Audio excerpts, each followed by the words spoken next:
All right. Greetings, greetings, greetings, family, friends, and the world. This is Mikael Eric Harris, better known as the Juice, also known as the Alkaline Water Guy. How's everyone doing on this beautiful night? This yesterday, which was just the first day of the week, which was Sunday, September 14th, 2025. This is where we at. We in the night after quote unquote Sunday. We're in the night after Sunday. So this is a little after 9 o'clock. And this is Fight Fire with Truth. This is Fight Fire with Truth. We're here every Sunday evening, or shall I say Sunday night at 9 p.m. And this is open conversation. Tonight we have open conversation, which is every Sunday night at 9 o'clock. Fight Fire with Truth, which is open conversation night. We have open conversation. We talk about almost anything that come across the board that we all can bring to the table. So and as we start, I got something on my finger I didn't take off that I should have, but I don't see my blade. Here we go. That I should have took off. Well, I guess I'll leave it on. I was doing something, and I didn't want to get my finger wet, so let me take this baby off.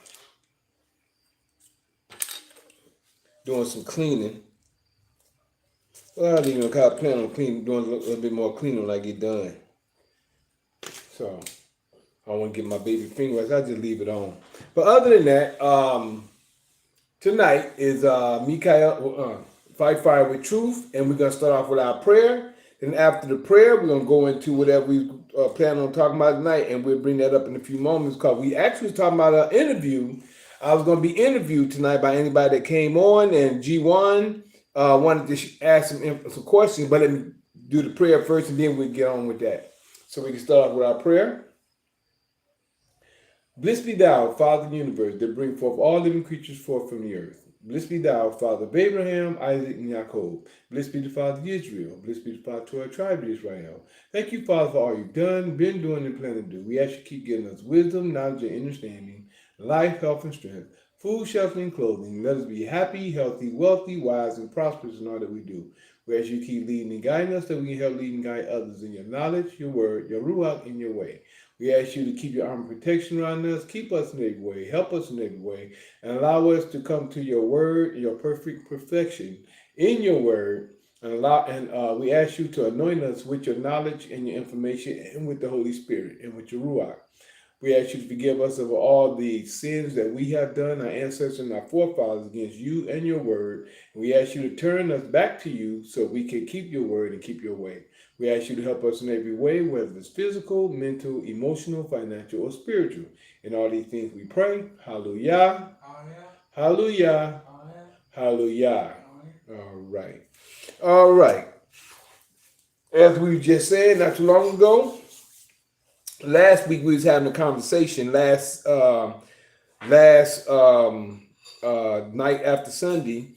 We was having a conversation, and G1 was asking me about my time when I was in Europe, when I left Detroit, the things that has happened. I said we might can do like a little interview tonight on that. So this is still an open door, open conversation. So I guess this would be a good something that a lot of people know a little bit that I have done.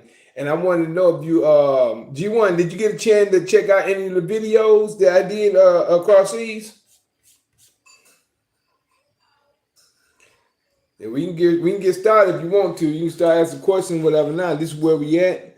I don't know how we're gonna call it, but yeah, bro. The questions you wanted to ask what I was doing across seas and the things I did and some of the things you came across.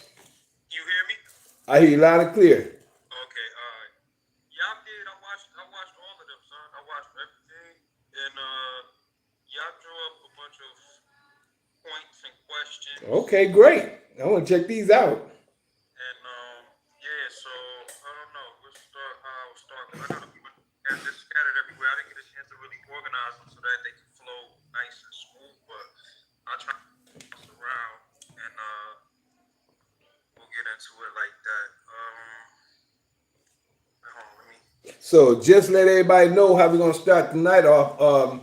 This is more like I'm gonna be interviewed. I guess you could say it's gonna be just question and answers about my life. I guess you could say that. Questions and answers about my life, the things I have done, where I've been, where I've traveled, my spiritual situation. I believe that's what all might come out tonight, but we may have more of this as well because I know I got a lot that I could share, and I know it'll probably take longer than tonight. But it'd be nice just to bring up a lot of information, and it'll bring out a lot of stuff from my background, from back here, and bring it back up to the forefront. Nice way to talk. What we already talked about, but kind of like with your life, everything always ties back. You know what I mean? So yeah, let's just get into it.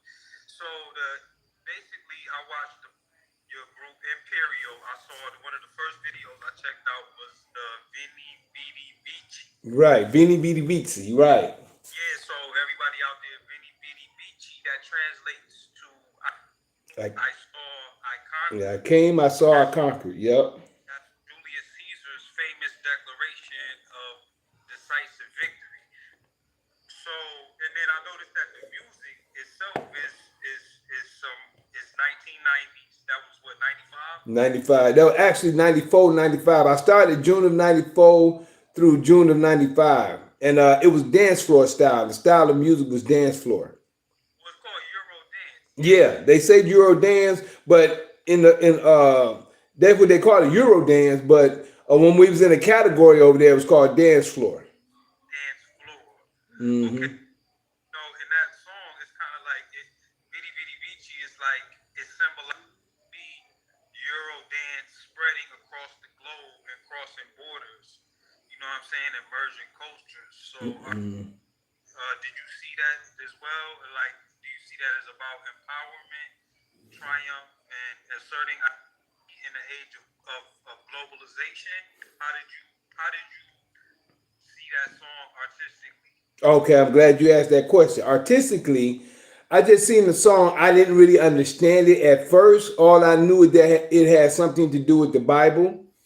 And I was at that time we did that first single, which was Benny Bitty BC. I was the hype man, choreographer, rapper, and dancer at that time. And all I knew it had something to do with the Bible, and not knowing the Bible fully. I just going to church. A lot of people don't know the Bible. Going to church, they get up every Sunday, going to church. They hear the preachers preach, and they just go home. And I was young, but as I was there and inquiring a little bit, I just knew it had something to do with the Bible. I understood it had something to do about Rome and then the Roman Empire. So, and that was before I went through my spiritual awakening and started learning information. So that's how on that, and I just knew it had something to do with the Bible and with the Roman Empire. Now, it wasn't until in these days of time I really understood what it was about. Okay, yeah, I see it was a lot of Latin, Roman imagery. There was even Christian references. A lot of futuristic soundscapes. Mm-hmm. In '95, Germany was a hub for Eurodance, and multicultural groups, singers, dancers, choreographers from all over the world became symbols of new European identity. So with you being from Detroit, living in Germany, representing that global bridge, American rhythm and dance influenced meeting European techno classical fusion.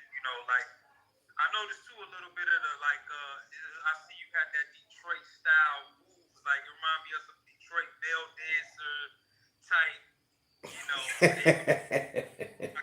jig with the techno electronic. Exactly. You know what I'm saying? How was that bringing those moves, that type of style, influencing maybe even the culture over there, yourself being responsible, bringing that great flavor? Actually, that's what made to me, that's what made Imperial popular. It was my style of dancing because we was doing the song, and just to share with you, this guy named Tyrone Vincent, who actually brought me into the group Imperial. Truthfully, I'm just going to be honest with you about it. He said that he don't think it was going to be a hit. He said we're going to milk them for the money. That's what he said. I'm just being honest with the situation. And you know, by me, I said, bro, I said, if it's got a beat and I can dance to it, it's gonna be a hit. I said that before we even started doing the choreography to the song, and before we did our first performance video and everything. So when I heard the song, I listened to it, and when I can hear a beat, I can dance to it. I can make something happen. And we sold over $250,000 by first single within the first 3 months. And like I said, my dance style, which was like, Yeah, get into that. Tell me about how you got into dancing, because it seems like you were already well trained, like, you know, to be a choreographer. It wasn't like something you just had learned in that moment. It seemed like you were already tapped in with that. And it now it makes sense to me when I would see you on YouTube doing those other dance videos. I that was really about, but I see that's just your love for choreography. there So you go. it has just been such a part of your life. Uh, Coming up, you were young, you know, much younger then, but like, so like, yeah, tell me about how you got into dance and choreography and like, you know, the life in Germany. Dancing, like, tell me about some of that. Were you a male dancer? Were you into what was you know what were Well, you doing? actually, first here I've been dancing all my life. It's like I come out the womb. It's like dancing is a part of me. You know, I hear a beat, I can do something to it. Almost any style, I can kind of do the style, not even knowing. I can just hear the music. If it's a style to it, I can kind of move to the style of that beat. But as I was growing up, like I said, I've always been dancing. And what actually happened is that when I was going to Southeastern over on Fairview and Goldie. Yeah, I used to live on Fairview actually. Yeah. Yeah, I used to go to Southeastern, and when we was going to Southeastern, me and these other three brothers got together. It was a guy named Kedia Richardson, Matthew Jordan, and Dwayne Alton. We was called, and you know, Michael Harris. We called ourselves the Cosmic Breakers, and um, we did our first talent show in 1994. No, 84. Well, I'm saying 94. 1984, we did our first talent show together. We came in second place, but you know, we got together, we practiced, and like I said, we four got together. Our name was Cosmic Breakers at Southeastern, and while we was, when we performed, after performing, we came in second place. At the time, Michael Jackson was hot. You know, we did the moonwalk and stuff like that. So this guy named I forgot his name, George Michaels, I think is. Well, I forgot his name, but he won first place. We won second. And then the special guest was this group called Devo, right? Their name was Devo, the Devo Dancers, and they danced after the show. You know, after everything was over, they was the last ones to come on, and they mesmerized us. You know, cause they was on time. They were jitting. They was pop locking, jitting. Man. We was mesmerized by them. So from that point on, that's when we practiced, we danced, we practiced, They and kind of pushed you and motivated you to go further and to push exactly as a make group. it tight in your routine. Yeah. Yeah, there you go, as a group, and that's when we really started doing routines, and we started putting our routines together, and we was traveling. We was going to the Central, where Police was going. You know, the group Police way back in the day. We went to Central. My cousin Butch, he was there. He invited us to come to Central. We was all over town. Went to Kettering. We was all over town, going to different schools, kind of quote unquote challenging and stuff like that, and just being at parties dancing. Yeah, that's how. Like, yeah. Yeah, that's how we grew up. We grew up, man. When I said we would travel, we would go all over Detroit, East Side, West Side, Highland Park, Hamtramck. We'd be all over dancing, you know. And it got to a point. Like this brother, I forgot. It's a few more people that end up joining with us. This brother named he passed. Now his name is we called him Charlie Brown. His name was Antonio Hollins. Um, he was the one that always followed along with us. This brother also from California, me and him, we end up I'm gonna tell you. we was in Southeastern, right? And a lot of people knew me for the breakdance because we all had different genres in the group, and I was the one that did majority of the breakdancing. And this brother named Arthur Ross, me and him became very good friends. But everybody went around the school looking for me to challenge this guy, and it was like everybody was looking for me, you know. So, he had his little California style or whatever. So me and him challenged each other in the hallway. We challenged each other and we came out. We always end up like a tie, even though he was hot in the head spins. I could do almost everything else, but he was good with the head spin and he could hit a flare one time. But everything else I could do. I could do a head spin, but I hit him like that. But you know, we was more made like a draw in the hallway at that time. But he was another one that joined in with us as a affiliate, should I say? But me and him became really good friends. I ended up going in '86. I ended up going to California with him and his family twice, the beginning of '86 and the end of '86.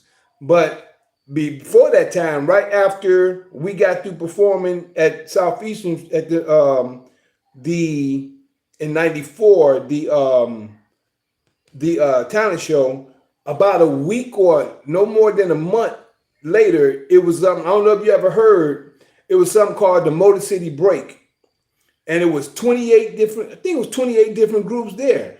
We was group number 19. I've always tried to find the video for. I think they videotaped it, but we can never find it. But it was 28 different groups that end up entering that. We was number 19. They said that we came out of the 6 groups, we came at number 7. We like right if one of those groups had dropped off, we'd have came up as in one of the last, one of the places out of the 28 groups. Because someone told us that's how we did. They said if we did more breakdance move, we'd have won. I was trying to get my boy Matthew to do the windmill with me on stage, but I was the only one that actually did some breakdance move on the stage. But that I'm gonna tell you that it was like dancing was our life. And matter of fact, since I've been going, well, should I say before I left, we went from cosmic breakers to cosmic dancers because it was 2 more people that grew with us in the group. My cousin named Juan, his name Juan Jones, and also Ronald Ford. Him and Juan joined with us 4. So it's really 6 of us. We ended up being on the scene on the new dance show. We performed on there. Like I said, we was all to the scene or the new dance show, because you remember the scene and the new dance show. Those are big, like TV production shows, like Train that were locally in Detroit. 62 in Detroit. Yeah, they was, that was very big, and people would just watch TV or people just doing dances and the fashion, and so Detroit is a scene of dancers anyway. You know what I mean? Mm-hmm. And innovative in music and just culture. You know what I'm saying? Electro. Yep. Started in Detroit, Michigan. Yeah, man. So yeah, continue. I didn't mean to cut you off. No, you good. You good. It's just that man, we was traveling all over town. I forgot my little brother Chubby ended up getting his name was Benjamin Shavers. He got with us for a minute. He was traveling around with us. He was shortest one in the group. My youngest brother. He got with us for a moment with the group when we was Cosmic Breakers. I'm just trying to make sure I remember all the names that were all, but because I don't want to forget nobody, because it was we grew. A lot of people got to know us around town. Like I said, we grew. That was more like our life. Everything we did, we talking about. Then we used to talk about getting paid for dancing afterwards. So I mentioned me, Matthew Jordan, Kedia Richardson, Antonio Hollins, Ronald Ford, Juan Jones. We were the main ones of the group. And the pickup, more like the ones that were tagging along, was Antonio Hollins. Captain, his name was Captain. His name was Arthur Ross. What we called him. His I guess dance name was Captain. He was from California. Me and him became real good friends. So a few more. I think a brother named Dominique that was with us every once in a while. It was a few others, but those was the main names that was with us most of the time, as well as my youngest brother. He passed now though. His name is Benjamin Shaver, but we called him Chubby. He danced with us for a minute as well.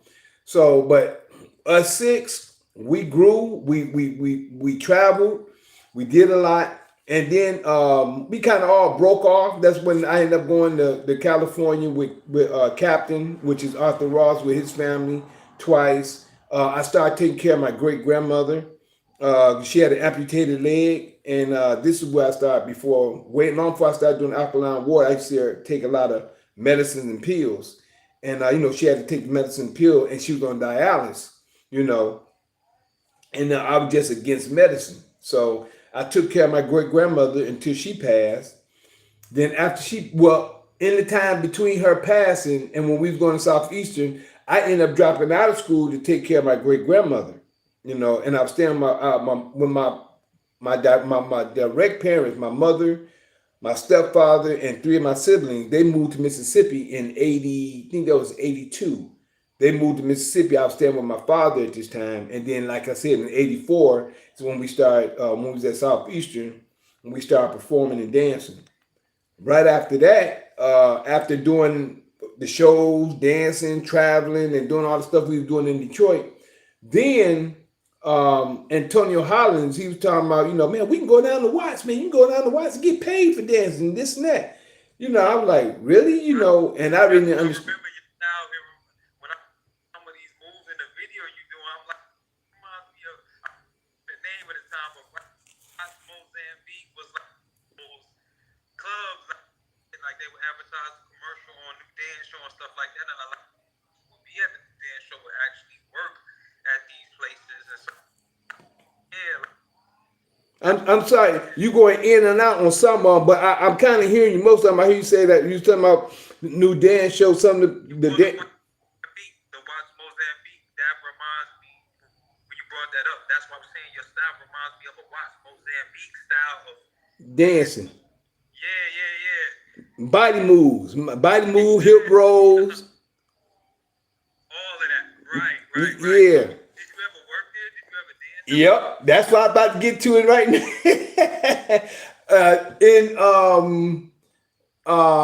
I went back to while I was taking care of my great grandmother. I went back to Job Corps, and while we was at Job Corps, I ended up graduating.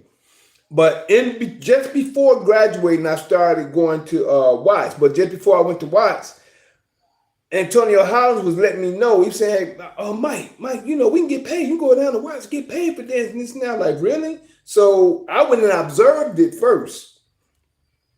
I went, observed it, checked it out, and man, they up there dancing, hip rolling on the stage and whatever, what have you, and it was getting tipped, right?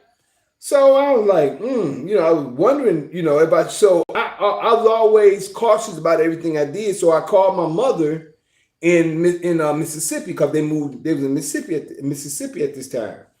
So this was not at this time. This is December of '87. And my mother was in Mississippi, so I made a call down there. So I didn't know if that was against the Creator, because I always been conscious, spiritually conscious with the Creator.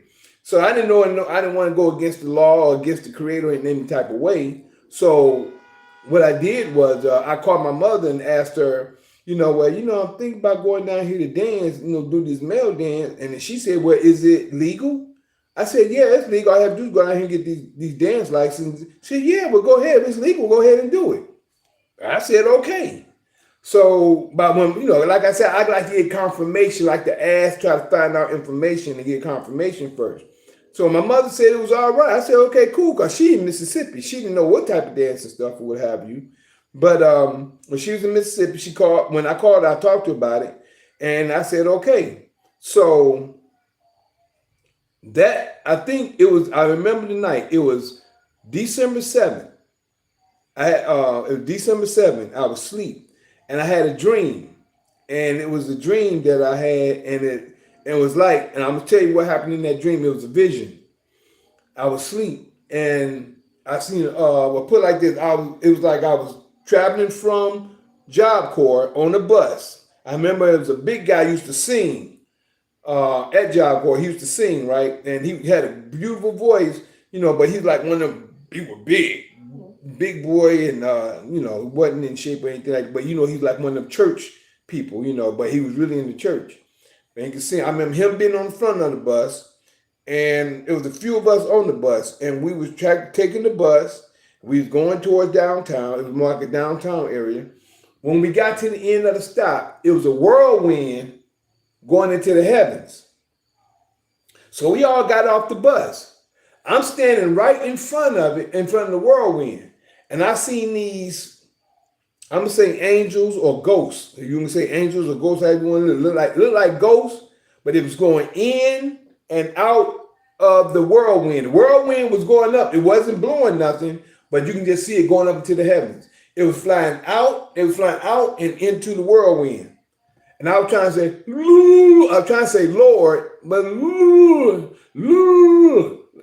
and I couldn't say it. So when I woke up out of my sleep, I woke up crying, because I felt like I got left behind.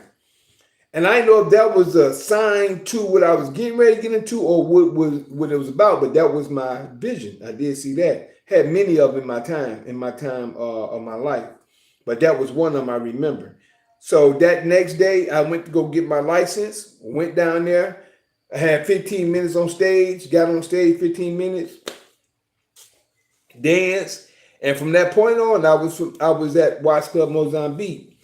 End up, I think about a week or two later, end up getting into a conflict. Conflict always found me. It wasn't like I started stuff, but I always finished it. Back at that time, I always fought. It would always find me, but I would always finish it. Not bragging or anything like that. A conflict happened on a misunderstanding, and what happened was, me, I tell the truth on certain things. So this guy named Goldfinger used to make G strings, right? And there was a new one sitting in the locker room. It was a new one that was supposed to be sold. I didn't think nobody had sold it, but this guy named Romeo Rod said, this, he said, this guy named Bodacious bought it, but he ain't using it. He left it here. And I said, well, then just let him know that I'm gonna pay him for it. Let him know, since he left it, I didn't think he wanted it. I just know he left it there. Or it was left there for him. I didn't know, but I'm new. I'm still new there, right? I'm a newbie. So I end up wearing it on stage because it was a new G string. It wasn't used or anything. It was brand spanking new. So I told Romeo Rod to tell him that I was going to pay him for it once I got done. But I'm on stage. He come in front of me on stage in front of everybody. I mean, it'd have been if he'd waited until I got done, it'd have been a different story. But he came up on the stage while I'm on stage dancing, got in my face, and I don't know what he said, but then he walked off. And it was like, I said, did he just front me out? And I just ran, I dove at him off stage, and I was about to hit him, somebody grabbed my arm, and then I got suspended. Because of the situation, but nobody had a chance to really understand what really happened because I was going to pay him for the G string, but I didn't get a chance to because I didn't get a chance to conspire. So I was suspended until the battle. This is the battle of 1988. It was February in 1988. There was the battle. I was suspended. I could come there, but I couldn't dance, right? So I was coming there. I said, yeah, me and my group, we gonna come and tear all y'all up. We gonna come tear all y'all. Man, I was telling him, I said, man, we gonna tear all y'all up. We gonna win this thing. Ain't none of y'all gonna be able to touch us, right? So, and at this time, I was telling you about Ronald Ford and also Juan. Those are the last two that got with our group. we kind of dispersed at this time, but we all was together. But we, as a group, Cosmic Breakers, they had this a lot of stuff happened. Like I said, I ended up going to to California, and many other things happened in between this time. I was taking care of my great grandmother. A lot of stuff happened, but we all were still close. But everybody was doing their own thing. Someone was still dancing. I was still dancing. If not with the group, I was still dancing by myself, going to parties and stuff like that. But what happened at this point in time, I called myself and still call myself Juice today. Juice is my performance name. And that's just performance, not male dance name, but just performance name, because that's what I do. I'm a dancer and choreographer. And my dance production group name is Juice Productions. That's why my YouTube is Juice Pro 33. 33 is when I made that website. What should I say? I get my first email. That was when I was 33 years old. So that's why I say Juice Pro, short for Productions, Juice Pro 33. But other than that, the Juice was my name. Ronald Ford's name was Yellow Magic, and Juan Jones' name was Debonair. And the name of our group was The Main Attraction. That was the name of our group, The Main Attraction. We had some dope, bad routines. We had some routines. When we came, the first one we started everything off. We did Careless Whisper by Boy George. Not Boy George. What's his name? Michael, George Michaels. George Michael. We did Careless Whisper first. And then when we did our second routine, we did Don't Stop the Rock. We rocked the house. But what ended up happening, this group called Dream Team, they politics. Everybody knew we won, but we came in second place again. We came in second place, so we ended up we wanted to get the main spot, but we ended up taking the last spot of the night, which is that's about 105 to 145. I think everybody had like about 40 minutes on stage for their spot. So our spot was the last spot of the night. So we won. We ended up taking that spot. We actually won second place. Everybody knew we actually won. But we, in 88, we was the highest group in Watts Club, Mozambique. And in that time, like I said, I'm the type of guy people love to hate. It was a lot of things that was going on. I was getting a lot of hate situations from, a lot of guys, and, not really not really the women that was coming, but mostly the guys. Some people, they would, I don't know if it was jealousy, or I just draw people that, I'm just that type of people, that type of person people love to hate. Don't know why, but hey, but I'm comfortable with me. I'm comfortable with who I am. It's just that, like my cousin said, a lot of people just don't understand me. So just like today, a lot of people don't understand me, but I know who I am and I understand me. So, if a person get to understand you, then they understand who you are and what you're about.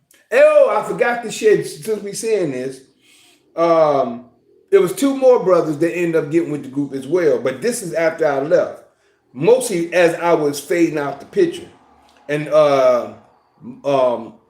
this guy named Lil Mike, we was teaching him, even when he was getting up, we was teaching him our style. And also Lil Mike's brother named Keith here in Detroit, Michigan. Keith, he can jit his butt off. Lil Mike, he's more of a DJ now. He's a DJ. And I think I just today, I just asked for him to be a friend of mine on Facebook. I just happened to see his thing on Facebook today. But those two I forgot to bring into the picture, because as I was fading out the picture, they came in and they made a group called Cosmic Crew. They had a group called Cosmic Crew. We kept the name Cosmic, which Kedia Richardson actually brought up. He actually gave us the name Cosmic Breakers. So we went from Cosmic Breakers to Cosmic Crew, Cosmic Dancers to Cosmic Crew. That's when I broke off, ended up leaving town and everything. But when I come back, the name that they had was called the Unstoppables. That's what their name was. They still was hot around town. The name of their name when I came back is called the Unstoppables in Detroit. Here in Detroit, in Detroit. But other than that, like I say, in '88 we was hot at Watts.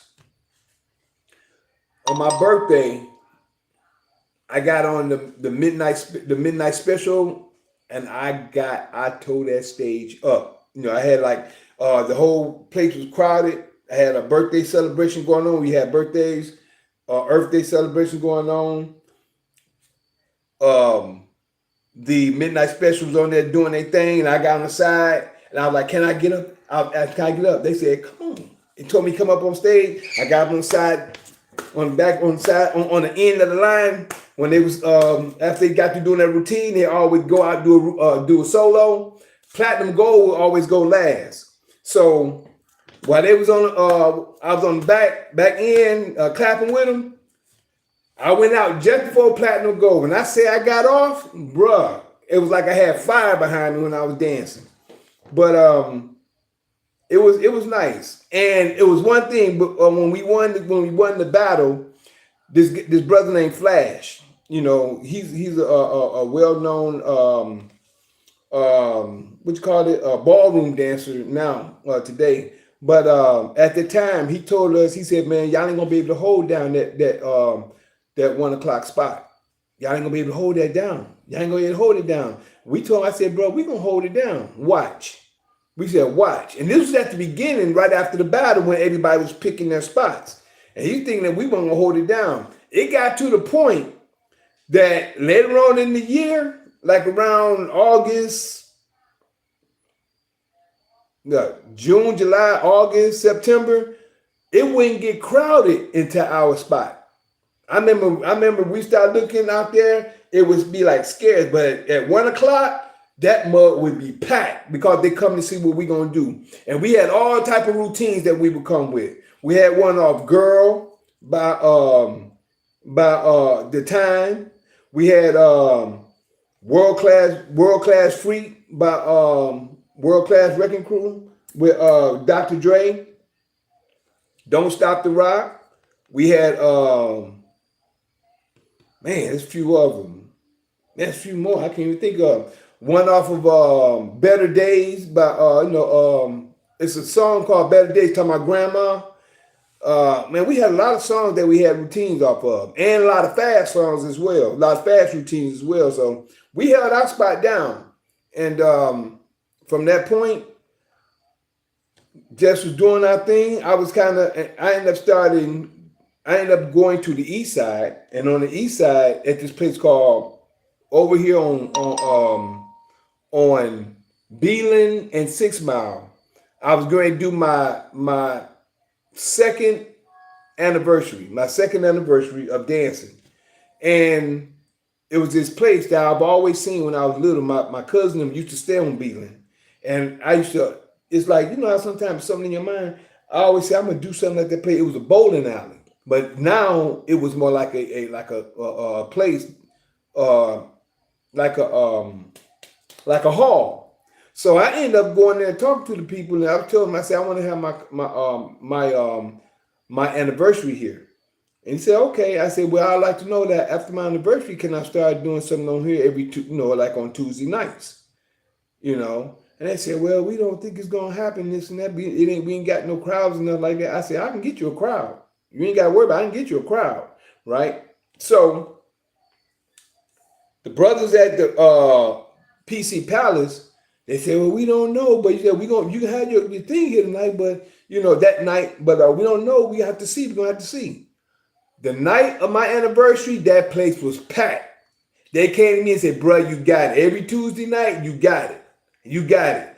And what I would do is I would have like a male dance night from I think I started at 9 o'clock. People start coming in at 8, but just from 9 to 12, I had the male dancers and all of us, we'd come in, perform and stuff like that. And then from 12 to 2, it'd be a big party. So it got to the point where men would start coming in and they would hang out in the back area while we're doing our dancing and stuff up front. getting tipped and everything. And then afterwards, everybody just have a big party. It was really nice. It was really nice. After that is when I got an offer to come to. I'm telling you about this because it's just coming back to me. I got an offer to go to Flint.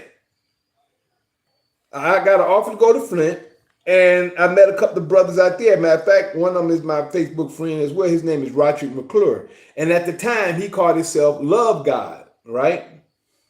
He called himself Love God. And I said, man, you shouldn't call yourself Love God. You don't want to be like I'm always spiritual, so you don't want to be like a guy say, what about King Rod or something else? You don't want to call yourself Love God because you don't want to be put yourself like God, So he changed his name to King Rod. He changed his name to King Rod, and me and him start putting things together because he knew spots in Lansing, in Saginaw.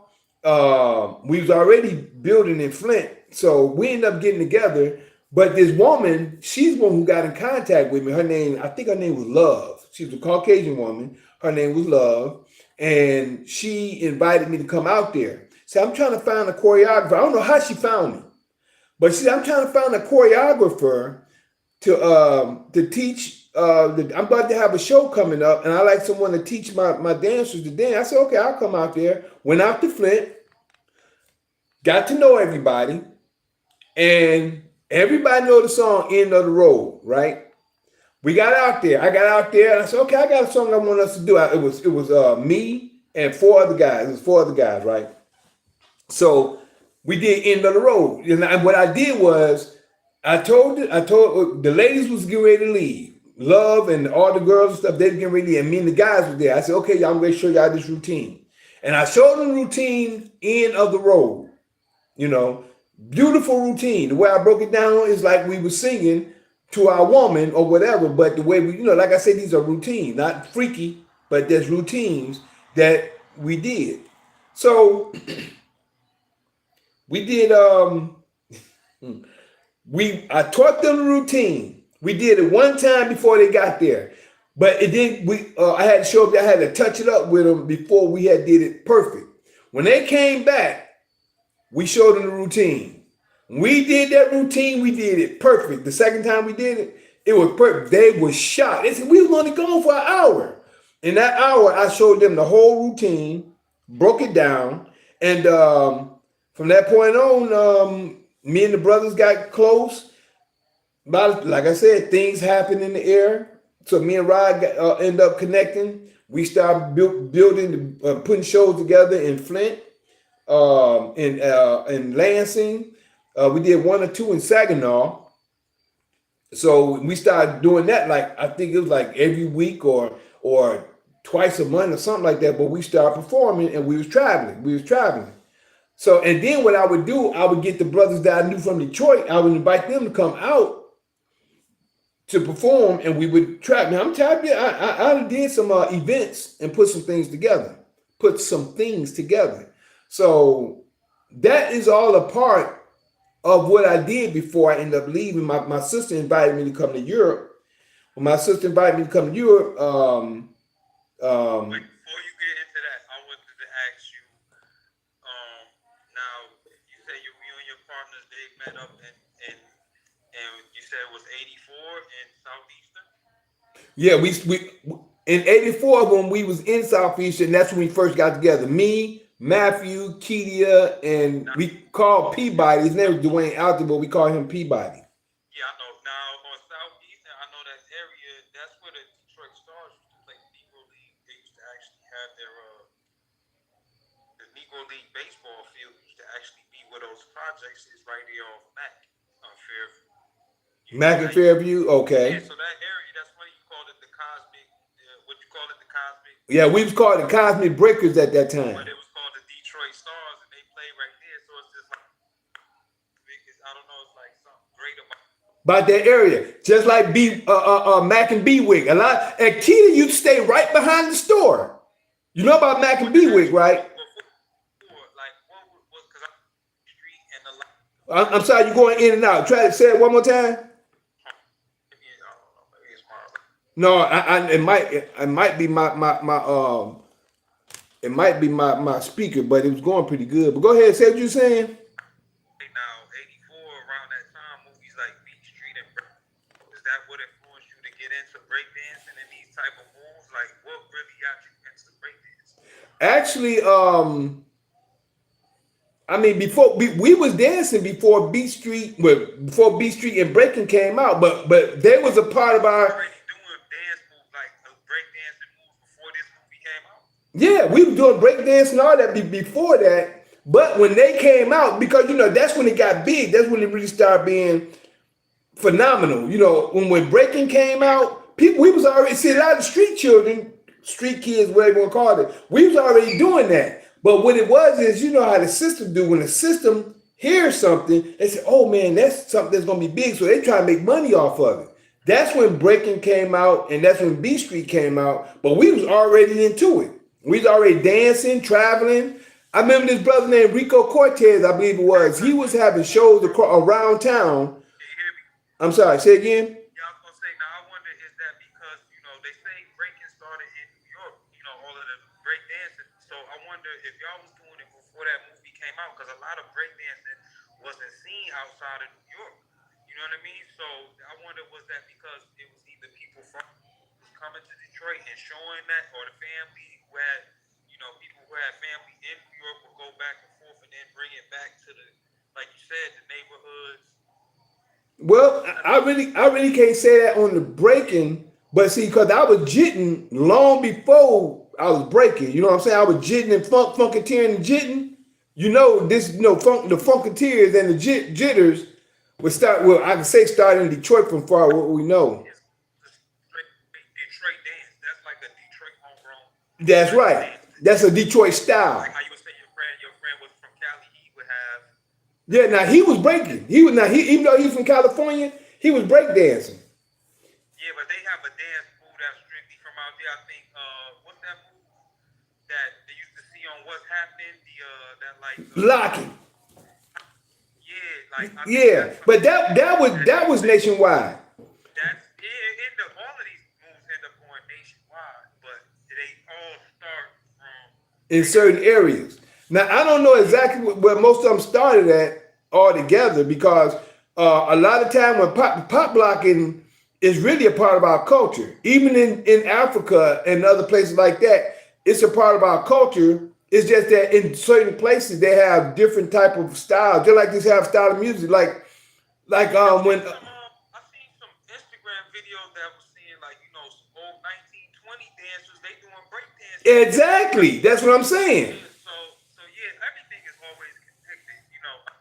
That it was just we trying to pinpoint certain things. But that's on point. But that's good. I like the fact you're doing that because by doing that, it actually puts people in the mindset. Okay, where this come from? When this started? Just like in my sense in my life, You want how to get to the root of things as close as much as possible. You know what I mean? The that's on point. everything.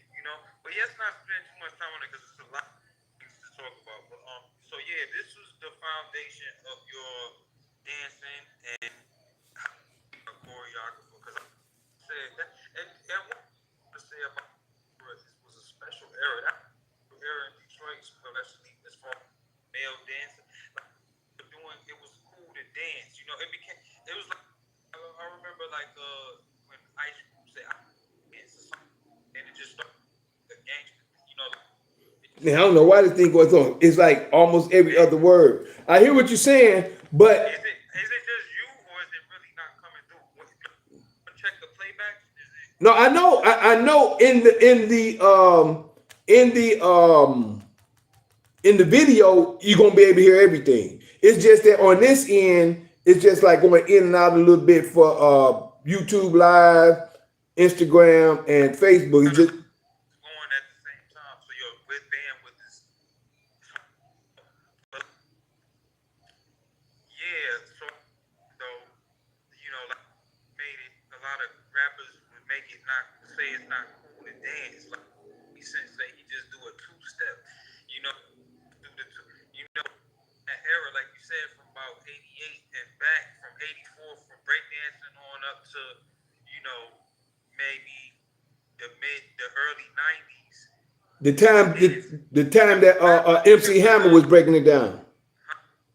The time when MC Hammer was out there and they was trying to. Not even just Hammer. Before that, Big Daddy Kane. Yeah. Dancers and MC Lights. You know, even with a rapper, you had two dancers, a DJ. You know, you That's right. That's right. Even Kid and Play. You know, he would. You know, they was doing the little kick step. You know, dancing was a cool thing to do amongst men. You know, but now it's like nowadays it's all women do the dance. You know, they doing the twerking and the clubs is women. Mm-hmm. You know, it used to be cool. Like you said. Matter of fact, I remember watching the new dance show, and they would show commercials for Watch Mozambique, and a lot of they would show like the guys, and they do a few of their little moves and stuff. And I used to be telling girls, you know, my name Tonka Toy. I'm gonna be, you know, I'm a male dancer and stuff. Oh man, you know it was a guy named Tonka Toy that was dancing.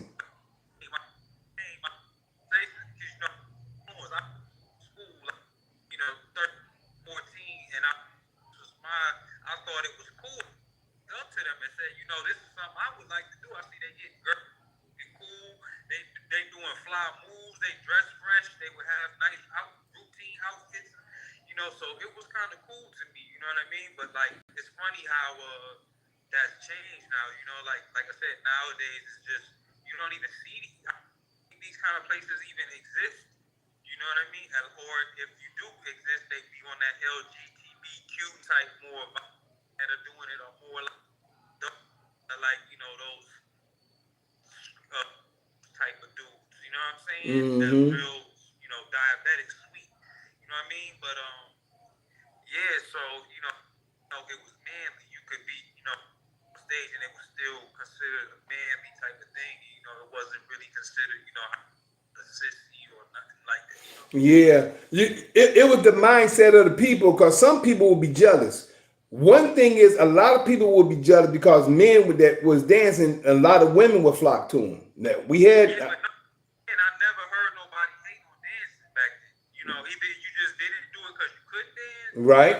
You could do it and you got the girls, but I never really heard no hate. You know, it only the hate, like I said, started to come in when gangsters would say, you know, they too tough to dance. I'm too right. meaning like I'm too macho.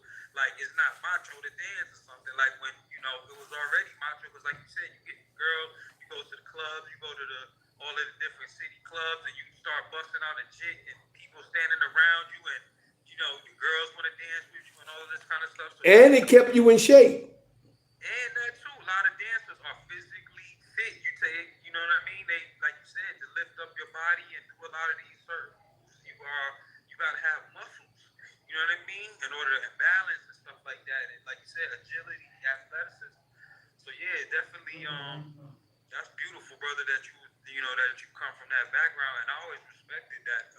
That's how I could recognize. I say, you know, this brother moving kind of like I could think of that because you brought me back when you brought up the name Watch Mozambique. Matter of fact, after this conversation, I gotta go on YouTube because I know that they post the whole new dance shows. I'm gonna see if they got any old commercials. Yeah, they probably do. Yeah, because they will show the whole episode with the commercials and everything. So I want to see some old clips of the commercials just to go back down that time because that was a beautiful time. Like I said, that was a special era. That needs to be a movie in itself, just to hold that wave of time of just dancing. You know, like you said, there was a lot of movies like you said, corporate America. They try to capitalize off of it. They started coming out with Footloose and dancing was a thing, Flash Dance, and all of these different movies. You know, dancing. They wanted to, you know, they seen that it was a thing. You know what I mean? People would, you know what I mean? So that you did that. You know, but like, all right. So let's get back into now. You like you said, so you over there in Germany, and so you have more of the videos. You have like whole. You know what I'm saying? Now, where are you going? Last video we talked about you did was Vinny Vidi Vici, which is, you know, you saying you came, you saw, you can't. Let me move to what I want to do is share with you up until when I went to Germany, and then part two we can get into the whole point of on that part. Is that all right? All right, we'll do it like that. Yeah, that way it'd be like a build up from where I started and the part two because even though this is just dancing, this might go to a 3 and 4 next week because it's a lot more to go with what we're saying, and this is just really bringing back memories for me. Just I'm glad you're asking the questions because it's bringing back memories for me to see the things that I've done, where I've been, because there's a lot of things that's there in those times that I'm not even talking about that could be. I mean, it's not relevant, but it's relevant. You know what I'm saying? But I'm just giving you the main key I mean, points. it's just for you to have a, like you said, a, a history, like a There you thing. go. Like this is your life. You just want to go through it for you. You know, I mean, it ain't necessarily got to be for nobody else. Oh yeah, yeah, yeah, definitely, I'm definitely. enjoying to learn of, like I said, I like the fact that you brought up the Watch Mozambique because that was a super club. Like when I was growing And up, Henry Palace. I was in Henry's Palace, right? I was too young to go to these places. I was thinking like, yo, when I get 16, because my mother, it was like, yo, you ain't hanging out. You know, they could get away. They had auntie, you know, black, so she was, you know, they could kind of get out stuff like this. But like me, my parents was kind of more strict, and I was viewing from TV or see that and knew that it exists and hear stories of people who went and stuff like yeah, man, these places are legendary. Even in other cities, they had stuff that's legendary going on. Like I don't, you know, because I don't hear about it, and I study a lot of different cultures in different cities and things that's the dance and all and the urban and just coming up and all of this stuff in those times. And I know like Detroit when it comes to this type of scene, not one in other places, but it was ingrained. That was something that was super coming up in that era. You know what I mean? Like dance and music and techno, electron. Like right, people don't understand for y'all electronic music, which is also funny that you're going over there to kick off the Euro dance when that's influenced heavily. A lot of Europeans will come up to techno fest and everything like that because they know that the root is the mecca of all of that sound is Detroit. Yep. You know what I'm Yep. saying? Mm-hmm. Right there in Detroit. You know what I'm saying? DJs and that sound you know, is connected to it too because they have bass, Miami bass. So they was, you know, DJs, they're familiar from that era. And, you know, or whatever like that. You know, New York with the hip hop, you know, they was playing a lot of that early. All of that's influencing. This is kind of like shared the same thing, but was also doing our like individual techniques as cities. You know, everything is Mm-hmm. just like the same. You know, because the internet has kind of everything together. But back then, every city had its own style and culture and just technique and was known for something. But yeah, Detroit is very special and beautiful in that sense, man. But yeah, go ahead. Now let's get back into like you said. So now this is you've led up to the dancing, and now like you said, your sister's calling, and just get ready to leave. Yeah, and like I said, we did our performance and traveled around Flint, Lansing, Saginaw, back to Detroit. My sister invited me to come to Europe. Now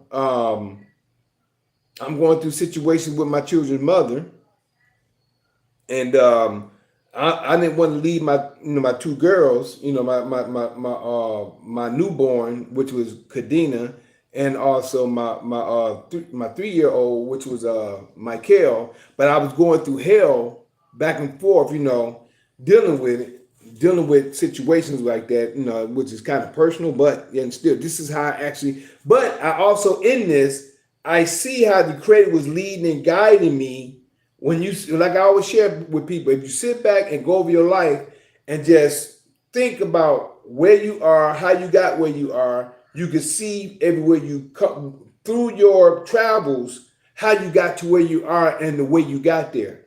So now I'm at this point. I'm one of the one of the ladies I met at Watts. She ended up having two of my children. This was after my grandmother passed. Matter of fact, she passed while she had a chance to see my oldest one, but she didn't get a chance to see my. Beautiful, right? You're this man that gonna attract a woman from around this area, right? Like how you said, it just only makes sense that this is gonna add up to, like you said. Well, go ahead. Yep, exactly. And that's why me and her, we ended up getting together. She ended up having 2 children by me just before I left. But what ended up happening was that I was going through hell with her because she would, I put it like this. I would notice that me and her, she started an argument up. I was staying with her at the time. She put me out. I stayed with my boy Antonio Hollins, which is called Charlie Brown. I was staying with him. Then I noticed that after about 2 weeks, sometime a month and a half, she'll come back to get me for whatever happens at the house or whatever. And then I'll go back, I'll stay there. And I started noticing after 2 weeks, she'll start provoking an argument. She'll start provoking an argument. And end up calling the police, whatever, and then put me out. So this was going on for a while, and I didn't realize it. And I started up until the time when I was about to leave. I said, wait a minute. I'm gonna see. I said, in 2 weeks, I'm gonna see if she's gonna try to make something, start something up. Now, I never caught her with anybody, so I can't say that. I can say, but I can't say because I didn't catch her. But if she was messing around. But the point I'm saying is that I've really seen at this last point when 2 weeks came by after the last time she called me to come back to the house to do whatever to get things together at the house. 2 weeks later, I said, okay, yeah, I see she's doing this on purpose. So when she put me out this time, I'm getting my passport and getting everything together. She not knowing that I was leaving. So I'm over at Antonio's house or Charlie Brown's house. I'm getting ready to leave this night. I wanted to go by to see my children before I leave. She wouldn't let me in the house. I said, let me in. She wouldn't let me in the house. So I went over my cousin Joe's house. Went over his house. He took me to the airport the next day. That's when I went to Germany. Next time I talked to her, she wondered where the calls come from because I was calling from Europe. She said, where you calling from this number? I said, I'm in Germany. She said, what? I said, I tried to come by and let you know. You didn't want me to come to the house, so I'm in Germany. And it was a whole new life. But before that, this is what I wanted to share with you. While I was going through, before I went to Germany, I was going through hell with my children's mother, and I didn't want to leave my girls. That's what I wanted to share with you before we got into that last conversation. I didn't want to leave my girl because they're my children, and so I called my mother like I always do, and I called her to talk to her about I'm about to go visit my sister Florine, which she was in Mississippi, but she's in the army now. She invited me to Germany, so I'm calling my mom. I said, Mom, what you think I should do? You think I should leave my daughters? I didn't want to leave my children. So she said, well, Joe would be better to talk to you about that, my stepfather, my other father. Well, Joe could talk to you, maybe you can get some advice from him, he a man, So I said, okay, so he called me. Now he called me. We and him talking. He said, well, why don't you just go? Just go. I said, yeah, but I don't want to leave my children. He said, yeah, but you can always come back. You can always come back. They're going to always be there. You can just go to visit wherever you just get away for a while or whatever. But I was just mindset, man, I don't want to leave my children. He said, then he just told me, and this is what got me. And not just the children, but her as well. But he said, at one time, you never knew them. I said, what? That kind of like, that snapped something. Same thing with my brother Reese. When I told him the same thing, he said, that makes sense. But, women would look at that harshly. But when you're going through something, when you put something in your mind to make you see something like, okay, I can understand what you're saying. But don't take it fully that way, but you can understand what he's saying. So when he said, at one time, you never knew him. I'm like, dang, that like, it's like snap something. It's like, it like took the, beep, that spell was broken. That spell that she had on me that know how to get me in and piss me off when she knew how to piss me. She knew how to push my button. But when he said that at one time you never knew him, I'm like, man. Now wait, for me it's not clicking all the way. I understand that, but there's Wait. Slow it down a little bit. Say it again. I was gonna say for me, it's not. Can you hear me good? I can hear you good now. Okay, so that part it doesn't click for me. Where why you would have to leave, and I got plenty of reasons why it'd be okay for you to just leave, even though you have, like you said, these two daughters, and why it'd be beneficial and why it'd be like as bad as what some people might think. You know what I mean? But the whole you at one time you never knew them. For me, that's not enough because you do know them now and they're here now. So that's to say that that's like to say that to walk away from any of your children at all just by saying I never knew them. No. That's not enough. No. It wasn't to walk away for good. He would just let me understand that you can go. You always, because he knew I wasn't going to stay. He knew I wasn't going over there to he knew I wasn't going to, because my sister was inviting me. The reason I was going over there mainly because my sister was pregnant. She was pregnant. She already had one son, and she wanted me to babysit the oldest son because she's pregnant. She about to she just needed some help, and I didn't mind traveling.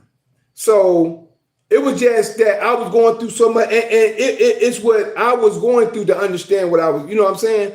For me to understand what I was going through. That's the reason to leave because you get out weeks and stuff. So it's like be stable for them anyway. It's better for you to go somewhere else and get stable or create a new way of living. That way you can really do better for them. Even if it's from inside, you can still be the father to them. I was. You know what I mean? Yeah. I was seeing them all, but check it out. But like I said, when he said that snapped for me. I understood it, and like I said, when I told for you, yeah, at the time I get it. It made sense for me, right? It made sense for me. Everybody don't get everything the same way, and I understand that. But when he told me that, it was like the spirit in me is like, okay. It was like whatever it was that was on me. I ain't gonna say she had a spell or nothing like that on me, but you know how when you with some, I don't know, if you know or not, but when you with somebody and they know you and they know how to deal with you, it's like something snapped to the point where that spell was broken. So when he said that, it gave me a chance to get away. But when I left, I still love my children. I would send them stuff all the time. But it was just when he said it, I was like, man, so he just made me see. I just saw things in a different light. Put it like that. I just seen things in a different light. Not saying I'm leaving my children. Not saying I'm walking away from them. Because I love them. I kept trying to keep in contact with them. I did keep in contact with them. I was sending them stuff. And this is what I'm saying. I would send stuff from across seas. When I say stuff, I mean stuff. But guess what? The mother would never acknowledge that I sent it. She took the credit for the stuff that I sent. You see what I'm saying? Exactly. You understand what I'm saying? Yep. All the time, I'm talking about doll houses. I'm talking about clothes. I'm talking about blankets. I'm talking about clothes. I'm talking about like a little car that the battery operated car. I sent that. I saw swings. I saw all kind of stuff. They never knew I sent it. They didn't find out until I came back and had a conversation with them when they was grown that I sent it to them. Ain't that something? You understand what I'm saying now? Huh? Yeah. One more time because you went out. Yeah, I do. I hear you, bro. That's what I'm saying. But when I was over there, I would have conversation and I would get highly pissed when I would get conversation and, women always take up for the women and this and that and don't even know the comment. They don't even understand what we as men went through trying to be with our children, and the women would use the children against us. So in a sense, that was the spell being broken, because when they try to use the children against you, and then you make a move, and then the fact he said one time you never knew, you gonna try to use this my children against me? So I just see things a whole different. I could go on that situation right there alone with what's going on with men today. Now the women see. That's why I got my son with me right now. This, you know, that was my oldest. Same thing with my youngest one. My youngest children. Their mother was trying to do the same thing, traveling and wouldn't let me talk to them. And I'm back at home now though, traveling all around, running around the country with them. Call me every once in a while. Now he got too big. She can't handle him. Oh, you gotta come and get your child. Come and get your son. He too big. He too busy for me. He do this and he do that. He won't listen and all this and that. Oh, you want to dump him on me now when you didn't want me there, and that's just down the line. No different. You see what I'm saying? See, and this is what women are going through today because they try to use the children against the man. When the man is there trying to be there for the children, then they want to act like, but then not only that, they have the system on their side. And that was when that's kind of like when that, at one time you never knew him. That right there was like in a nutshell for all that stuff, not even knowing it, in a nutshell that at one time you never knew him. Make my move, keep in contact. If you ain't gonna let me see him, I can't do what I can with him. You try to take me to hell. I mean, yeah, it only could be that way. I mean, you cannot punish yourself by tying yourself like. And there you, and that's what that. At one time, you never knew him. Yeah. Pop. You see what I'm saying? No.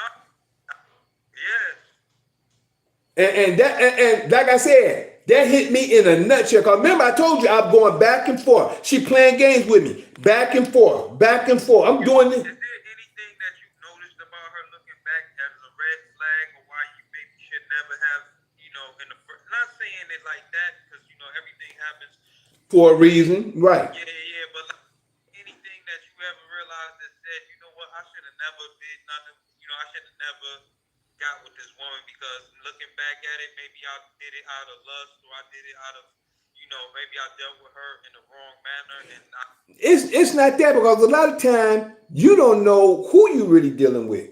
See, she got pregnant on purpose. See, me and her knew she was on birth control and all this and that. Some of these women get pregnant on purpose because they think they can hold you. trap you. Yeah, And there you go. You see what I'm saying? So but anything in her psychologically, like I'm saying that you've seen that said, you know what, this woman is not going to be good for me. Look, I didn't. I at that time I couldn't tell, but afterwards, later on, I understood that she was spoiled. I didn't see it at the time because she was all into me. You know, a person, you know how they when a person get what they want, they really, you know, I ain't gonna say she because I know I'm what, huh? So were you saying that you were blindsided to seeing this due to the fact that she was so, I don't know. I can't say. All I can say is that she supported me. I say that much. She supported me, and I had a lot of them support me when I was dancing. Yeah. So that's one of the things that would actually get you. When a person supports you and you see they supporting you, and No, I was just coughing. yeah, when a person supports you, you know you think they got your back. But sometimes it could be an agenda behind it. Sometimes it could be lust. Sometimes you could think it's love. Sometimes y'all can be into each other at that point in time. Because remember, some of us, we get together for a season. And some of us get together for a lifetime. So that was the season at that time. But in that time, she, and I can say she did it on purpose. But I still love my both my girls that I have. I'm not saying that it was a mistake because, you know, I know it wasn't a mistake on her behalf. But on my behalf, it was like, well, you should have wore a condom. You should have did this. You should have did that. We should have did a lot of things, you know. But we live, we learn, we know who we're with. And you think you know who you're with until you find out later. So just take it like that. And that's just the way I have to see it. And no love lost now. It's just that life is. Hold on. Now look, I want to jump a little bit because I remember listening to the songs after that you sent me. I'm jumping a little bit ahead, but like there's some songs that you made after the Imperial that, and one of them is "Keep It to Yourself." Uh-huh. Right. That's got a story behind it. In the end,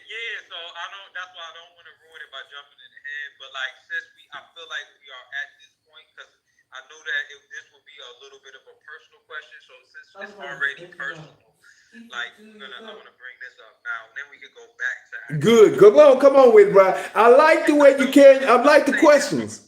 I'll say at this part, at the beginning of Keep It to Yourself, you give a shout out to Junior and your daughter, and then the guy on the radio. You're talking to a guy on the radio. That's in Jackson, Mississippi. Okay, and he just, I guess some song had went off that's called "I Hate You," and you say, "I want to dedicate this to." That's my son's mother. Oh, okay. So I'm thinking this is her. The one. No. That's my lad. That's when I came back home. Okay, so then I jumped too far ahead. Yeah. That's to my son's mother. That's the one. Yeah, that's another one. Okay. Hey, bro. I like the questions you asking though, and I like the fact that. Listen, I took it seriously. Like I was gonna be doing an interview for BET or you know what I mean. Like I really tried to put together something and really get my attention and focus it. I'm glad, bro. I'm thankful because I want to bring this out because it's something at least that. How many people are watching? Is anybody watching? A couple people came off and came on and came off, but it don't make a difference because once they see the. So I mean, because to me, you are a person you would see on BET because you was in Imperial and you was the choreographer, and this is just like TV or magazine. Yeah. We just get beat. How it was a movement. It was something on VH1 called Behind the Scenes or Behind the Music or whatever. All of that, anything. It's just an article. This is an autobiography. Exactly. There you go. A biography, you know what I'm saying? Yep. We are getting into it because you are a person that is really, that really was in the culture of music and in the industry. And did some things. For real. Sold $250,000 my first single. Right, that your story is left behind, even for your babies or for just. There you go, bro. For the Imperial fans, for everybody out there, this is for them. You know what I'm saying? Yep. And bruh, let me say, where was I at for the last part before we go to part 2? Because just before I got to. No, you was with the, like you said, so you was explaining with your first kid's mother. You know what I'm saying? How she was playing game. Oh, what it was, I was saying when my other father told me at one time you never knew her, and I said that kind of snapped me because of to look at all the stuff that. Weight off of you mentally for you to just say, you know what, I can't go ahead and move forward with this move to Germany. Right. Even though I wasn't going to move there, it was just mainly just going there for a minute, have a nice time, You and. didn't know that it was going to turn into something a little bit more long term. There you go, bro. Exactly. Nobody knows. Like I was just about to say, nobody know how their life gonna turn out. Nobody knows what's gonna happen next. Anything can happen at any time. It's just that when you're in the moment, you just take the moment as it is, and the next thing speak for itself. So that's what ended up happening. You're freezing. I don't know if it's my connection or yours, but you froze for a second. Oh, really? Okay. I hope, it keeps freezing a little. I can't tell if it's just because of my Wi-Fi or it's on your end. I don't know, but my Wi-Fi on. You're good now. Everything. That's the same thing. Been going in and out with like a little bit of the with the sound here and there, but yet still, that's what actually made me say, okay, I'm gonna go ahead and make the move. I'm going to go ahead. When he said that one time you never knew him. I said, what you mean? He said, one time you never knew the children or the mother. You ain't the one. And I said, okay, so because it's something when somebody can dangle something and try to make you dance to the beat or make you follow the string or follow, like they do a donkey with a carrot, Well, it's only natural that you got, like you said, even you know that, regardless of what she was doing, you know that you have these two daughters, and it's like in your mind, I get it. You don't want to just be like, I'm gonna just be out and go do my thing. because you know that you're responsible for There them. you go. Exactly. Right. You know what I mean? So I get it. But like in order to be responsible for them, you needed to make this move because things was going in a different direction for you. And she wasn't the lady, the mother of the children was kind of like trying to take you in a backwards or a downward direction. You just said it, bro. Because you know what? I believe this. If I'd have stayed in Detroit, I'd have been in jail. I don't know about dead, but who knows? Think about it. You wouldn't have been an Imperial. Who knows? And that's like, that was more greater for you to be a part of that than to just sit there and big back and forth, go back and forth with her over the babies. You know what I'm saying? Exactly. Yeah. We gotta expand life. Worst come to worst, I mean, even if you got to, like, look at it like this. Listen, it's a lot of kids that grew up without their parent and they went okay. You know what I mean? And worst case scenario, and you just gotta walk away from them and never get to really raise them or see them. Then sometimes that's just life. You know what I mean? Like, and that's what I was saying. Exactly. But because even though, and I didn't realize it. You wouldn't be the first person to have to do that. Right. You wouldn't be the first person that ever had to make that move. That's right, bro.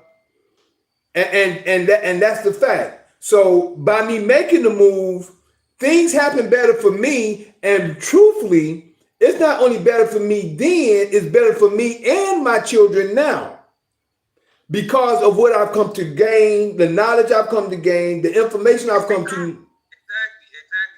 It made you the man that you are right now. Like, so yeah. And that's what I mean by when you sit back and meditate on your life and see where you are and look at where you went through life and how you got to where you are, you can see the Creator leading and guiding you if you took the right steps. Well, yeah, like about 3 or 4 good or bad decisions. There you go. That's right. You make a few good decisions in your life. Yo, I'm gonna go to school for this, and then next thing you know, like you said, your life is set up in a good position for the rest of your life. You make 1 or 2 bad decisions, like you said, you make the wrong move with this person, or you go and do this thing, and now you in jail for 20 years. There you go. There you go, bro.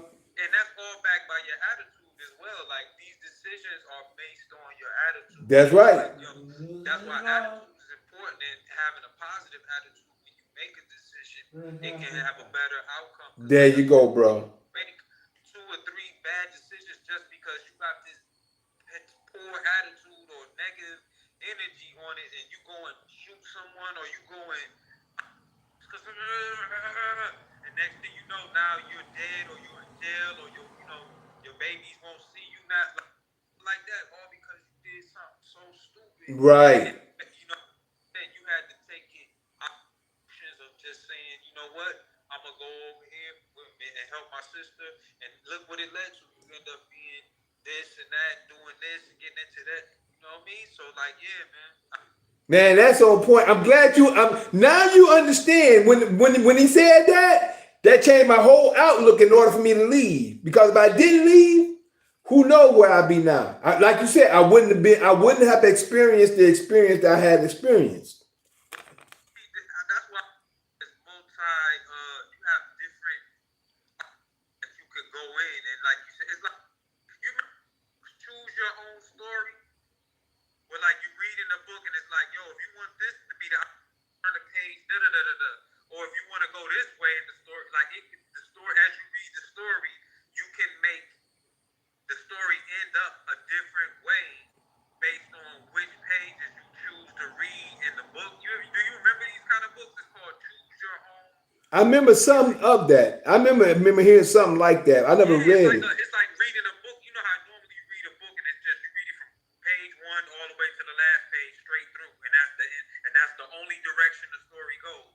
But in Choose Your Own Stories, they were like, all right, it's like you get to a certain point in a book where you as the reader can make the decision for the character, because the author wrote 2 plot lines. Okay. Whereas if you chose this in the story, the rest of the story is going to go this way.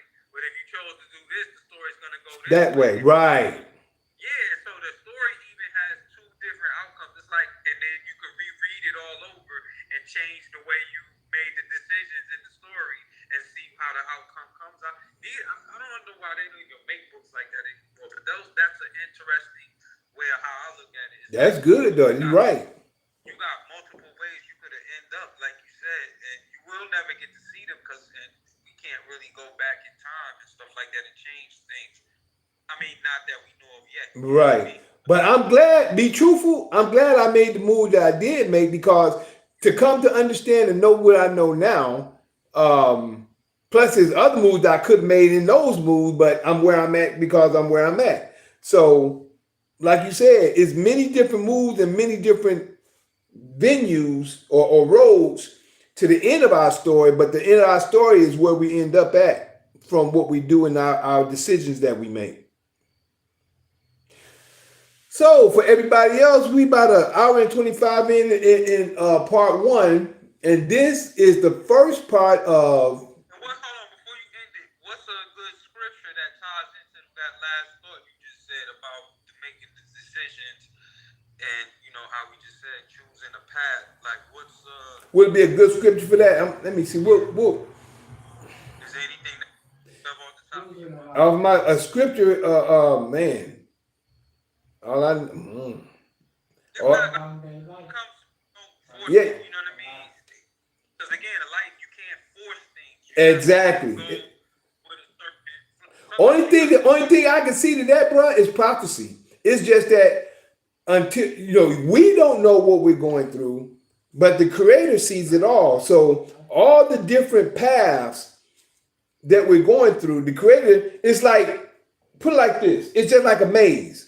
Or not even a maze. It's like if you start here, but when you're going through this, might as well say maze. It's a maze once you get so far up in it. And it's got all these different roads to it, right? All these different roads. But the maze is starting off here, but then you can go up this road, and you could go up this way, this way, this way, up this road, but you can take either way. Once you get so far down that road, it can take you either way. But either in any of those ways, the Creator can still lead and guide you in the way you're going. It all depends on, like you said, it all depends on your mentality. It's the way you think. It depends. All of that, yeah. It depends on your mental. If your mental is a positive, you're gonna follow because the Spirit is gonna guide you. But if a person's spiritual is negative, it's going to guide them down to a negative road. And that's going to be on them within what they carry and what they decide and how they decide to choose their walk. So I know that in the walk that I'm in now, I could be in a different place now if I'd have followed the Spirit when the Spirit was telling me to make a move when I was in Europe. I could be somewhere else now. But I didn't take that. Not knowing, because I was ignorant. I didn't understand. I didn't know. So by me not knowing, I didn't take that road or that walk when I could have, but I didn't know and I didn't understand. So I'm where I am now because I didn't take that other move. So I understand that. So I could be in a whole different place now. I could be, and I know that, but I'm still good to me from what I come to know from where I'm at. From what I've come to understand and come to know and come to learn in the knowledge I've gained. So I understand those different roads that sometimes we don't know what's down a certain door. Just like you picking a certain door to go on. You don't know which door you're going to go through. One door could be down something bad, but then you could feel like, no, I know I don't need to go through that door. It's something behind there I don't need to go. But the other two, okay, I go down this one or I go this one. Who knows? So, but it's up to us to make the decision. That's the reason why it's good to get close to the Creator so the Spirit can lead and guide us the way that we need to go. And that's the reason why I'm glad I'm able to have this. I'm glad we was able last week to come across that conversation about Imperial for us to have this conversation tonight. And this is, I'm just going to probably call this. Well, that's why we get the free will, you know what I mean? That's right. To make choices, because like you said, it could have been implanted in us to always only do this or the right way, or like even when we go the wrong way, it helps us to keep getting better. You know what I mean? There you go. That's true. We learn from the things that we make mistakes from. We learn from our mistakes. Yeah, everything. Even when we do bad, it just makes us get better anyway. So it's like all of it is good. It's for the greater good anyway. That's right. That's why you never hear me talking about the devil this, the devil that, the devil that. I don't do that because I know everything is a learning experience. No matter what it is, it's a learning experience. So a lot of people caught up with that devil stuff. But other than that, me and G1, this is, I guess we call it an interview with Mikael, or Mikael's life interview of Mikael's life uh, uh, part one, I guess, part 1 and 2, because we went from Detroit, now we get ready to go to Germany. But other than that, I am that Mikael in Daniel chapter 12, verses 1, 2, 3. Yeah, that's me. Showing the holy people who they're really supposed to be. Waking them out of their dead beds, which is really in their heads. For all of you who's living in the new, this is for you.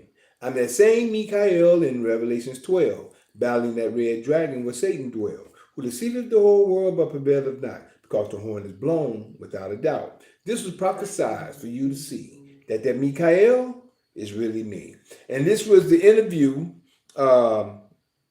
Mikael's interview with G1, Mikael's life interview. I don't know how I'm gonna say it. It's gonna come for part 2 when we come back with part 2. So we're gonna pause us over here on Zoom with G1, and we're gonna give everybody else the formalities on how to get back, how to get in contact with me or connect, and then we'll be right back with part 2 in a few moments. Hold on, G1. Gonna pause you for a minute. Everybody on Zoom. Peace. Recording stopped. All right. And for YouTube, Instagram, YouTube Live, Instagram, and Facebook, if you'd like to get in contact with me, you can always call or text me at 770-572-5315. That's 770-572-5315. Excuse me. Or you can email me at lkhyym@gmail.com. That's lkhyym@gmail.com. Also, if you'd like to connect with me on YouTube, YouTube and X, formerly known as Twitter, which I call X Twitter. My X Twitter and my YouTube is JuicePro33, which is JuicePro33 all together. JuicePro33, and that's JuicePro33 on YouTube and Twitter. And my Instagram and my TikTok is L'chaim_the Juice, which is LKHYYM_ excuse me, THEJUICE. That's LKHYYM_THEJUICE. Okay. You can also like, subscribe, and share on my YouTube as well. But that's my that was my Instagram and my Twitter. And also that was my Instagram and my TikTok. And my other TikTok is Michael the Juice Harris, which is MICHAELTHEJUICEHARRIS. That's all together. That's my other TikTok. Excuse me. All of a sudden. And my Facebook is Mikael Harris, which is MI_CHAEL space HARRIS. That's MI_CHAEL space HARRIS. That's my Facebook. Now for the full video, which is from Zoom, which is the full video, it's on YouTube on JuicePro33 under video. The part 1 and part 2 is under live, but the full video is under video in YouTube under JuicePro33 altogether, as well as rumble.com/LKHYYM. That's rumble.com/LKHYYM. YYM, and also patreon.com/LKHYYM. That's patreon.com/LKHYYM. That's the first part of the life of Mikael. This is part 1. All right. Part 2 is coming up. Part 1, we're gonna say part 1 and part 2 for now. It may be a part 3 and part 4 coming up next week, because this is a pretty long story, and I like the fact the way we're going through it. So it's a lot of information that's coming out in tonight. So for Facebook, we'll be right back. I thank you for your time, your patience, your listening ear, and your seeing eye. Love you, appreciate love you, and always. Peace. That connection trying to go slow here. I'll get you in a few moments, like you got in my way. And over here on Instagram, there you go. Over here on Instagram, we'll be right back with part 2. I thank you for your time, your patience, your listening ear, and your seeing eye. Appreciate, love you, and always. Peace. Life of Mikael, question and answer. I like that. How that sound, bro? Oh, this must saying it's slowing down. Low system resource may affect your audio quality. Try closing some applications to improve. Okay. Pause it. And over here on YouTube Live, I thank you for your time, your patience, your listening ear, and your seeing eye. Appreciate, love you, and see you shortly. Peace.